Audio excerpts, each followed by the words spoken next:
When I first started teaching, first of all, I would have no idea why God would call me to teach because I was a mess when he called me.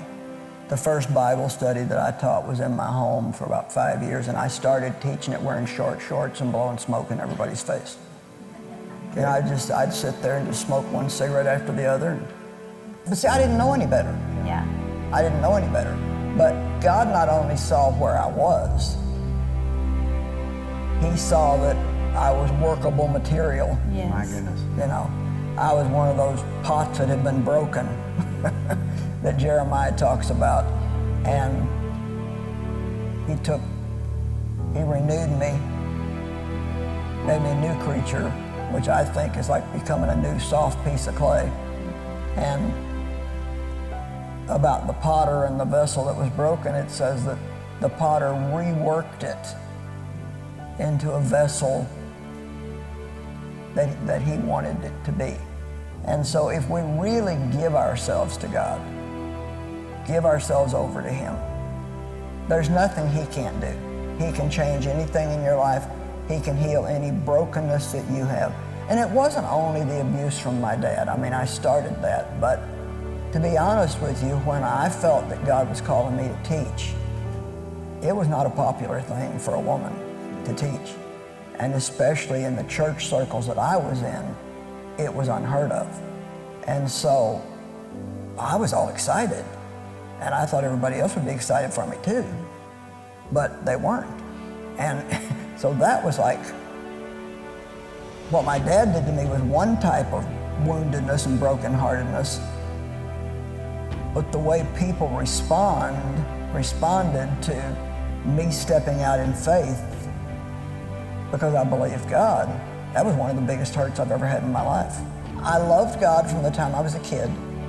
I was born again when I was 9 years old. Don't know how I even knew that I needed to be born again, except I had a grandfather that prayed for me. Wow. And one night when my dad was out getting drunk, I snuck off to church with some relatives, and I went to get saved. And that night the pastor forgot to have an altar call. And I was so disappointed. And two of my cousins were with me because I went with their family. And I grabbed them both by the hand and I said, come on, we're gonna go get saved. So I guess even back then I was determined to take a few people with me.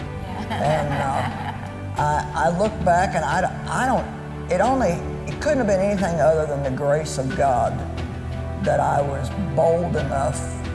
I mean, I didn't know what I was doing, but I didn't know what I was doing. You know, I remember when I felt like God put it on my heart to start a Bible study. I said, well, I don't know how to teach.